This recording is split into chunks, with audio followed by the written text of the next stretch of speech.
मुर्दा आदमी जिंदा होने की गुहार लगा रहा है हेलो भाई साहब। Google dead man alive Santosh Murat Singh या गूगल पे बोल देंगे मैं जिंदा। सन 2000 में फिल्म स्टार नाना पाटेकर साहब ग्राम वपो छितौनी थाना चौबेपुर जिला बनारस हमारे गांव में आए। उनका समझ गया है कि वो मर गया है, 13वीं है उसकी।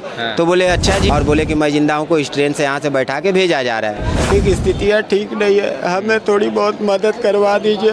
हमें खाना खाने के लिए पुलिस वाले बोलते हैं तुम यहाँ पैसा लेने के लिए रुके हो। अब बताइए हमारी ये बैंक में खाता है और हमने नामांकन लोकसभा विधानसभा सब भरा है। ये और बात है कि हमारी ज़िंदगी खारिज की है ये लोग कि मैं मरे हुए आदमी के साथ शादी क्यों करूं।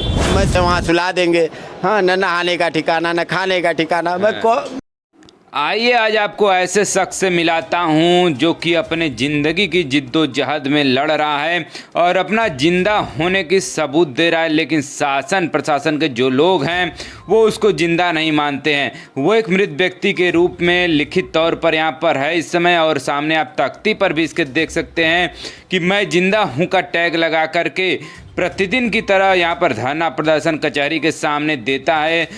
13वीं हो गई है लेकिन मैं जिंदा हूँ, आई एम अलाइव। सामने आप तख्ती पर देखेंगे यही चीज़ें लिखी गई हैं और प्रतिदिन जो है शासन प्रशासन के लोगों से वह मिलता रहता है। यहाँ तक कि योगी महाराज के पास भी गया, वहाँ पर भी इसकी जो है अभी तक नहीं सुनी गई, उसके बारे में जो है कि कोई भी वार्ता नहीं हो पाई है। सामने आप देख सकते हैं कार्यालय जिलाधिकारी महोदय के कार्यालय से होकर के वह व्यक्ति बाहर निकल रहा है। आइए इसे ग्राउंड रिपोर्टिंग से वार्ता करते हैं किस प्रकार से वो अपनी ज़िंदगी से जूझ रहा है।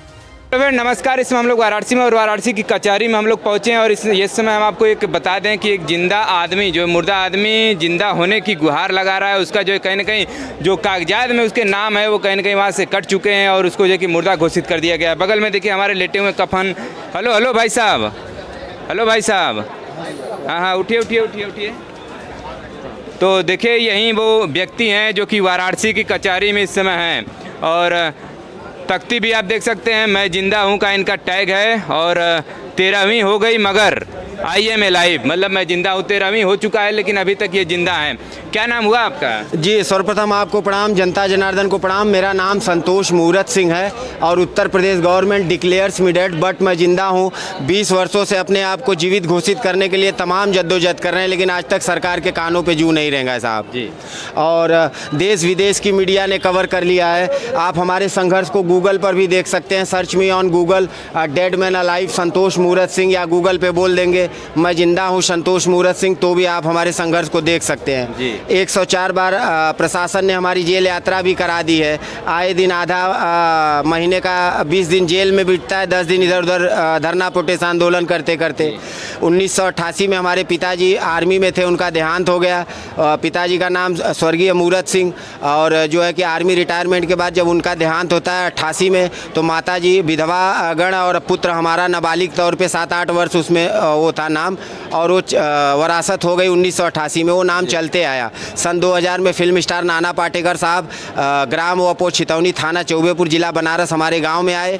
उनसे मेरी मुलाकात हुई और वो उन्होंने कहा कि बेटा आप फौजी के बेटे हो, क्या आप हमारे साथ बम्बई चल सकते हो? हम कहे क्यों नहीं साहब, जब इतने बड़े स्टार ऑफ़र किए तो क्यों नहीं जा सकते। तो हम उनके साथ चले गए। 3 साल नहीं आए साहब। 3 सालों में जो है हमारे गाँव के दयात परदार और अन्य जाति के लोग जैसे चेतन सिंह, दुर्गा सिंह, अजय सिंह, नारायण सिंह, सुरेश पारी, निरकल्लू हरिजन, आलोक सिंह, काफ़ी सुरेश पारी, इन लोगों ने काफ़ी लोगों ने मिल के साजिश के अंतर्गत वाराणसी सदर तहसील राजस्व विभाग में एक हलफनामा लगाते एफिडेविट लापता मिसिंग लाश, मुंबई ट्रेन बम ब्लास्ट में संतोष मूरत सिंह मर चुका है और 13वीं करके मेरे हिस्से की 12.5 एकड़ ज़मीन अपने नाम करा लेते हैं। तब से लेके अब तक साहब हम साबित कर रहे हैं कि मरे नहीं, हम जिंदा हैं। लेकिन आज तक हम आपको रोकना चाहेंगे, जब आप उस समय गए थे मुंबई तो उसमें माता जी आपकी कहाँ थी? माता जी का देहांत हो गया था 1995 में माता जी का देहांत हुआ था, 1988 में पिताजी का, और सन 2000 में फिल्म स्टार नाना पाटेकर साहब आए। तब तक फिर आप अकेले ही थे? आपके परिवार में मतलब आपका कोई भाई बहन नहीं है? कोई नहीं, हम अकेले ही हैं साहब। इसीलिए साहब हमको लेके चले गए और वहाँ गए तो इन लोगों ने जो है कि हमको फ़ोन किया, साहब को फ़ोन किया, नाना साहब को। बोले संतोष ठीक है, सही सलामत? बोले हाँ वो तो है। तो बोले सर यहाँ तो गाँव में हल्ला मच गया है कि वो मर गया है, 13वीं है उसकी। तो बोले अच्छा जी तो जिंदा है। तो साहब ने हमको कहा कि जाओ आपके गाँव में कुछ ऐसा हो गया, एक बार जाके वहाँ मिल के आओ। तो यहाँ आए तो करण अर्जुन फिल्म की तरह हमको जो कोई भी देखे बोले साहब आप जिंदा हो, आप जिंदा हो। तो हमें भी शौक लगा, तो हम जो है कि प्रशासन के पास गए। तो पुलिस का कहना था ये उत्तर प्रदेश है, यहाँ पे जो है 1500 के लिए झगड़ा की चाइन हो जाता है, इतने बड़े फिल्म स्टार के यहाँ नौकरी करते हो, जाके कमाओ खाओ, यहाँ से कुछ नहीं होगा। उसके बाद वकील साहब के पास गए, बोले 3-4 केस में जो है कि आपको ज़िंदा करवा देंगे। 3-4 साल खा गए, तारीख पे तारीख। फिर एक साथ उन्होंने 40,000 रुपये का डिमांड किया कि बोले 40,000 रुपये लेके आओ, हाई कोर्ट से कुछ आर्डर लाना है। हम कहे साहब मैं बर्तन मांज के वहाँ जो है कि चाय पिला के जो है कितना पैसा कहाँ से लाऊंगा। सो एक काम करिए, केस छोड़ दीजिए, हम नहीं लड़ पाएंगे, जब हमारा कुछ है ही नहीं तो हम क्या लड़ें केस। तो हम 1 जनवरी 2012 से दिल्ली के जंतर मंतर पहुँच गए, वहीं से अनिश्चितकालीन धरनारस्त हो गए, अन्ना हजारे साहब से भी मिले। और वहीं से दिल्ली पुलिस ने जो है कि 2012 में हमारा चालान भी किया, तिहाड़ जेल भेज दिया 151-701 में। वहीं दिल्ली तिहाड़ जेल से ही हमने इंडिया डेडमैन प्रेसिडेंस रेसिंग 2012 राष्ट्रपति का नामांकन भरा, तो पूरे वर्ल्ड की मीडिया ने कवर किया मुझे। और 28/6/2012 को लखनऊ हजरतगंज थाना में लाए, वहाँ FIR लिखा गया था। उस समय तत्कालीन CM अखिलेश यादव साहब थे, तो उन्होंने जो है लिखवाया FIR, लेकिन आज तक उस FIR पे कोई कार्रवाई नहीं हुई। अभी हम हाल में गए थे 2-3 दिन पहले लखनऊ में, तो वहाँ भी ऐसे बोर्ड लगा के गए, तो जनता दरबार में, तो वहाँ जो पुलिस के लोग हैं हमें नहीं जाने दिए, बोले बोर्ड और बैग आप बाहर रख के आओ। हम कहे साहब ज़िंदगी तो हमारी ले ही चुके हो, अब ये बोर्ड और बैग भी चला जाएगा तो कागज़ पत्तर हम कहाँ पाएंगे दोबारा। एक काम करो, जमा कर लो, हम वापस आएंगे तो दे दीजिएगा। और वैसे भी ये लटका के इसमें कौन सा बम है या वो है, आप चेक कर लो, हमको जाने दो, 20 साल से तो हम लगा के घूम रहे हैं। तो बोले नहीं, अलाउड नहीं है, आप जाओ। हमने कहा साहब हम नाराज़ हो जाएंगे, तो बोले नाराज़ हो जाओगे तो हमारा क्या बिगाड़ोगे, जाओ। तो हमें साहब गुस्सा भी तो आया, क्या करे, 20 साल से मरता क्या ना करता। तो रात भर वहाँ लखनऊ में GPO पार्क में गार्डन में बैठे रहे। LIU वालों ने रिपोर्ट लगा दिया कि मैं ज़िंदा हूँ, यहीं रुका हुआ है। और सवेरे जो है कि विधानसभा भवन में 10 बजे CM योगी आदित्यनाथ जी का कुछ प्रोग्राम था, हम वहीं जाके जो है कि विधानसभा भवन गेट के सामने अपना कफन ओढ़ के जैसे सोते सो गए।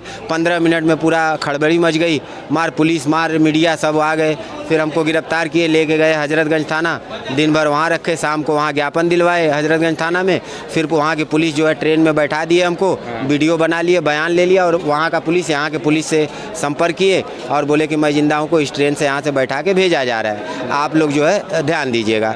और हमने कहा कि साहब कम से कम एक टिकट तो निकाल दीजिए। तो बोले वैसे भी तुम मुर्दा हो, तुम्हारा टिकट क्या लगेगा, कोई भी TT आएगा तो बता देना मैं ज़िंदा हूँ, और कोई अगर दिक्कत होगी तो हमारा नंबर ले लो, बात करा देना। टिकट उन्होंने नहीं लिया, हमारे पास पैसा नहीं थे साहब कि हम टिकट लें, तो जो है मजबूरी में आना पड़ा। तबीयत ख़राब हो गई, किन किन हालातों में मैं ज़िंदा हूँ, कौन से परिस्थितियों में, पुलिस लाठीचार्ज, जेल, मतलब ऐसा कोई तकलीफ़ नहीं है जितना मेरा शरीर का कोई पार्ट सही बचा हो।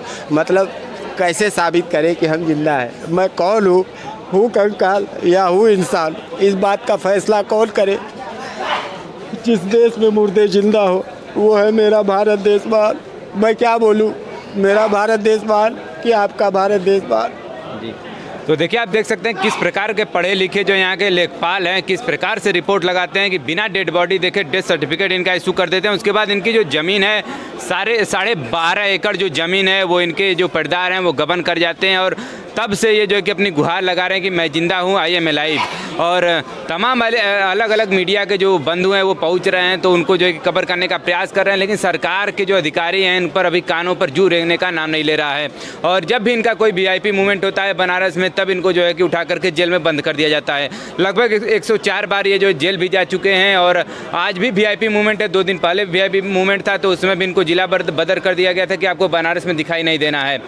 चूँकि मोहन भागवत जी आए थे तो उसमें इनको यहाँ से जिला बदर कर दिया गया था। आज खुद मुख्यमंत्री योगी यहाँ पर आए हुए हैं, जो है कि योगी के द्वारा बोला जाता है कि कोई न दौड़े कि मैं जिंदा हूँ, इस प्रकार का एक टैगलाइन है। अभी हम लोग पेपर निकालेंगे तो आपको दिखाएंगे भी। तो उसी के बाद थोड़ा सा इन पर जो है ढिलाई बरती गई, अन्यथा की स्थिति में ये बाहर नहीं रहते। चूँकि बगल में सर्किट हाउस में यहीं पर योगी आदित्यनाथ जी पहुँचे हैं अभी जस्ट ही, और उसके बाद से इनको जो है कि अभी थोड़ी ढिलाई दी गई, अन्यथा की स्थिति में ये 105वीं बार फिर से जेल के अंदर होते।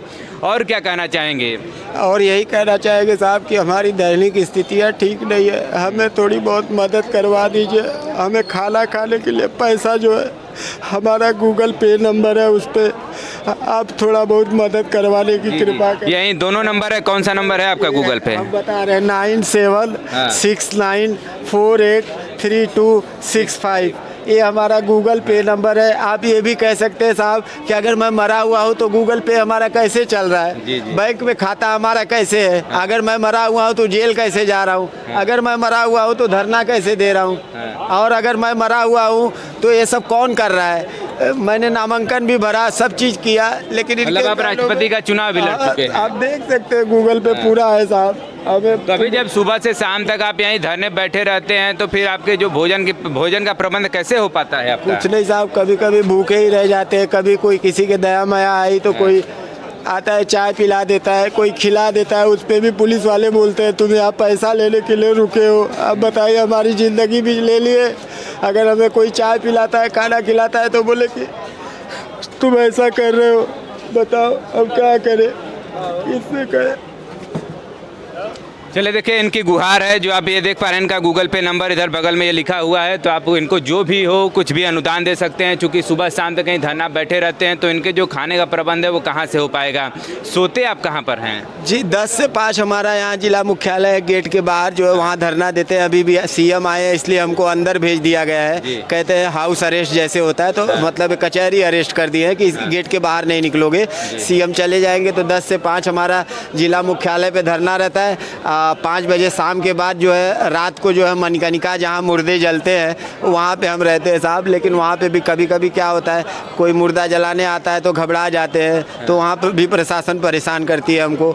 और वहाँ जो मुर्दा जलाने आते हैं तो वो लोग कभी कभी खाना खिला देते हैं। एनजीओ वाले कोई आए तो चाय मतलब प्रसाद बांटते हैं, खिचड़ी उचड़ी तो खिला देते हैं। लेकिन हमारे पास किराया भाड़ा भी नहीं रहता है, कभी कैसे आए, लिफ्ट मांग के आते हैं, लिफ्ट मांग के जाते हैं। जिसको दया माया आएगी तो बैठा लेता है, नहीं तो नहीं बैठाता है, पैदल चलते रहते हैं। Dead man walking, dead man fasting, dead man India precedence racing, मतलब कैसे साबित करूं कैसे? तो देखिए, अब कौन सा तरीका ये अपनाएं कि जो पता चले कि हाँ जो है कि मैं जिंदा हूँ। देखिए, सीधे टैगलाइन लगा के आप घूम रहे हैं कि मैं जिंदा हूँ, और अब तो आप वोट भी नहीं देते होंगे। नहीं, वोट मेरा आईडी है साहब, तभी तो मैं लड़ रहा हूँ ना। मेरा सब कागज पत्तर सही है। राजस्व विभाग में मुझे मरा हुआ दिखाया गया है, केवल जो है कि जमीन जायदाद धन दौलत के लिए। बाकी आईडी हमारी है, बैंक में खाता है, और हमने नामांकन लोकसभा विधानसभा सब भरा है। ये और बात है कि हमारी ज़िंदगी खारिज की है, ये लोग पर्चा भी खारिज कर देते हैं। लेकिन मैं कागज से मजबूत हूँ साहब। पूरा देश विदेश की मीडिया जब आती है तो पहले डॉक्यूमेंट चेक करती है। कुछ जो है कि देखिए, जो है कि जो इनके घर के लोग हैं, राजस्व विभाग की केवल एक गलती है, बाकी हर जगह इनके जो डॉक्यूमेंट है वो सही है। केवल राजस्व विभाग का जो व्यक्ति है उसी की वजह से इनके जो खेतों का जो गबन हुआ है, जमीन जायदाद जो इनकी है वो लूट लिए हैं, और बाकी हर जगह आपके जो डॉक्यूमेंट है वो सही हैं। हाँ साहब, डॉक्यूमेंट सही है, लेकिन उसका सरकारी योजनाएं नहीं मिलेंगी आपको, जो है कोई लाभ नहीं मिलेगा। हाँ, जो भी वो है कि आप मरे हुए हो तो आपको कोई, जैसे अभी बाढ़ आ गई तो बाढ़ का पैसा नहीं आएगा, जितना भी वो है वो चीज़ नहीं मिलेगा। और ज़मीन तो हमारी गई, ज़िंदगी गई। यहाँ तक कि हम जिससे प्रेम कर रहे थे, हमारी प्रेमिका भी हमको छोड़ के चली गई, इसलिए कि आप मरे हुए हो, मरे हुए आदमी के साथ मैं क्यों शादी करूं, ऐसा बोल के। अच्छा, मतलब आपकी शादी भी नहीं हुई? शादी भी नहीं, हमें कोई प्यार करने वाला नहीं है। तो क्या, कैसे मतलब प्यार हुआ था फिर शादी नहीं हो पाई? नहीं, उन्होंने कहा कि मैं मरे हुए आदमी के साथ शादी क्यों करूं, मैं सुहागन होने की मैं कल्पना करूंगी कि मैं विधवा होने की कल्पना करूं। जी जी। बच्चे को मैं क्या नाम दूंगी, स्वर्गीय पिता दूंगी, या मतलब जीवन में हमने साहब सिवाय खोने के आज तक पाया कुछ भी नहीं है। घर चला गया, ज़मीन चली गई, प्रेमिका चली गई, दर दर की ठोकर खाने पे हमें ये कानून, ये सिस्टम। अभी वकील साहब के पास जाओ, वकील साहब भी बोल तो देंगे कि हाँ केस लड़ेंगे, लेकिन बाद में वही वकील साहब भी कहेंगे कम से कम संतोष फोटो कापी का पैसा लगेगा। बताओ हम कहाँ से लाएंगे, जब हमारा कुछ बचा ही नहीं तो हम कहाँ से फोटो कापी का पैसा देंगे। जब इनकम का कोई सोर्स ही नहीं है तो कहाँ से हम देंगे। हमें तो कभी भूख लगती है तो साहब लोग के चौकी पे आ जाए, साहब हमको खाना खिला दो, चाय पिला दो, खिला पिला देते हैं सब, ऐसा नहीं है। लेकिन जो टेक्निकली जो लड़ने वाली चीज़ें हैं जहाँ पे, वहाँ पे उनको जो है फीस चाहिए, तो फीस देने के लिए हमारे पास भैया आर्थिक स्थिति सही नहीं है। हम तो दर दर की ठोकर खुद ही खा रहे हैं, कहाँ जाऊँ, किससे कहूँ। राजस्व विभाग से हमारा विशेष अनुरोध है कि जो इनकी बात पर एक बार अमल करिएगा और जो इनके जो डॉक्यूमेंट है कहीं ना कहीं उसको जो परिपूर्ण करने का काम करिएगा, जिससे कि जो अपनी ये इनकी जो ज़मीन जायदाद है वो इनको वापस हो सके। और लगातार लड़ाई का दस्तूर जारी है। हम चाहेंगे थोड़ा सा जो आपके डॉक्यूमेंट है वो थोड़ा सा दिखाइए जो आप रखे हुए हैं। गूगल पे आप पूरा डॉक्यूमेंट हमारा सबमिट है साहब। आप गूगल पे search me on Google dead man alive Santosh Murat Singh या मैं जिंदा हूँ संतोष मूरत सिंह बोलेंगे साहब, उसमें हमने वो कर दिया है क्योंकि हमारी बाहर कोई गारंटी नहीं है कि कब हम जेल में रहेंगे कब बाहर रहेंगे। वो लोग जमा कर लेते हैं, कभी कागज़ ये चला गया तो जब हमें कहीं बाहर जाना होता है तब कागज़ लेके जाते हैं, नहीं तो अपना कफन और यही सब लेके चलते हैं साहब। और आप कहेंगे तो आपको हम शाम को व्हाट्सअप कर देंगे उसमें आपको दिखाने के लिए। और जो भी बड़े बड़े चैनल जब आते हैं कवर करते हैं तो डॉक्यूमेंट चेक करते हैं, तभी ना इतने बड़े बड़े चैनल पे चलता है। साक्ष्य पूरा मेरे पास है साहब, आपको हमारी तरफ से कोई कागज़ में कमी नज़र नहीं आएगी, आपको हम व्हाट्सअप कर देंगे, देख सकते हैं। धरने पर जब आप यहाँ पर लेटते हैं कफन जो है कि ओढ़ करके, तो लोग घबरा नहीं जाते हैं अगल बगल लोग? साहब घबराते तो हैं, लेकिन क्या करें, अधिकारियों का जो है ना शरीर जिंदा है, आत्माएं मर चुकी हैं। जब इनकी आत्माएं मरी है तो आत्माओं को जोड़ने वाला कोई ऐसा व्यक्ति तो चाहिए, लेकिन एक अकेला मुर्दा किन हालातों में उनको कैसे उनके आत्मा को झकझोड़े, क्योंकि जब आत्माएं मर चुकी हैं तो कैसे वो साबित करेगा। क्योंकि मैं भी यही चाहता हूँ कि बाबा भी बोले कि मैं जिंदा हूँ, और उन्होंने बोला भी अभी 2 दिन पहले ही कि अब किसी को तख्ती लटका के साबित करने की ज़रूरत नहीं पड़ेगी और तहसील में जाने की कहने की ज़रूरत पड़ेगी कि मैं जिंदा हूँ। हाँ, तब आज थोड़ा सा ये लोगों ढिलाई दी है, लेकिन अभी भी मुझे पूर्ण विश्वास नहीं है। शाम तक गिरफ्तारी 100% है। यहाँ से जैसे निकलेंगे, अगर योगी जी रुक जाते हैं तो 100% गिरफ्तारी है, क्योंकि रात का मामला होगा तो रात को कौन हमें अगोरेगा, तो इसलिए रात को ये लोग अपने कस्टडी में ले लेंगे। अगर घंटा 2 घंटा का प्रोग्राम है इसलिए ये लोग छोड़े हुए हैं, और अगर हॉल्ट कर जाएंगे, रुक जाएंगे तो हमें गिरफ्तार कर लेंगे। थाने में ले जाएंगे, जहाँ मुलजिम सोते हैं वहाँ सुला देंगे। हाँ, न नहाने का ठिकाना, न खाने का ठिकाना। मैं मतलब भैया मैंने कौन सा गुनाह किया है? मैं न्याय मांगने जाता हूँ, मुझे उठा के जेल में डाल दो। 1 बार 2 बार 104 बार भैया, बहुत ही तकलीफ है, बहुत दर्द। चलिए, आप समझ सकते हैं 104 बार जो है कि कोई अगर थाने से होकर आता है तो क्या गुजरेगा उनके ऊपर। आप योगी से तो उस दिन नहीं मिल पाए, अगर इस वीडियो को मान लीजिए योगी जी देख रहे हैं तो उसे क्या गुहार लगाना चाहेंगे लास्ट बार? योगी जी से हम यही गुहार लगाएंगे कि बाबा जी, मुझे सब नेताओं से सबसे अगर किसी पे अटल और अटूट स्नेह प्रेम और विश्वास है तो योगी आदित्यनाथ जी से है। आप बाबा हैं, साधु संत हैं, जो भौतिक जगत के हैं शायद उतना न समझ पाए। आप एक आध्यात्मिक प्रवृत्ति के व्यक्ति हैं, सीएम हैं हमारे देश के, और आप करनी और कथनी में अंतर मत करिए, क्योंकि हम आपसे मिल भी चुके हैं और आपको हमने प्रार्थना पत्र भी दे चुके हैं। आपके काफिले के आगे हम खड़े भी हो गए हैं बोर्ड लगा के, आप भी जान रहे हो। तो इतना देरी क्यों बाबा? हमको जिंदा कर दो, हमको जिंदा कर दो बाबा, हमको जिंदा कर दो। चलिए, देखिए इनकी गुहार है, इनकी गुहार पर एक बार अमल जरूर करिएगा। मैं जिंदा हूँ IMA लाइव, और इनके जो गूगल पे नंबर है इस पर जो कि आप सहयोग देना चाहते हैं तो सहयोग जरूर दीजिएगा, क्योंकि इनके जो खाने पीने का जो प्रबंध है वो कहीं ना कहीं हो सके, जिससे कि ये अपना जीवन यापन कम से कम कर सकें। कागजी तौर पर जो तो इनका देहांत हो चुका है, लेकिन असल में तो ये यहाँ पर जिंदे हैं, और इनके परिवार के जो लोग हैं उनकी 13वीं भी कर चुके हैं, और इनके जो ज़मीनों का जो गबन है वो कर चुके हैं। उसको जो रखवाली का जो काम है वो इस समय वही लोग कर रहे हैं। इनके हाथ में इस समय कुछ भी नहीं है, मात्र तख्ती के सिवाय। और यहाँ पर प्रतिदिन जो है कि यहाँ पर ये धरना देते हैं, और गर्मी हो, ठंडी हो, बरसात हो, हर मौसम में जो है कि आपको यहीं पर मिलेंगे। और किस स्थिति से परिस्थिति से गुजर रहे हैं आप यहाँ पर देख सकते हैं। और हमारे प्रयास का सलाह कमेंट करके जरूर बताइएगा, और मैं जिंदा हूँ के लिए 2 शब्द लिखना मत भूलिएगा। मिलते हैं अगले वीडियो के साथ। Thanks for watching this video.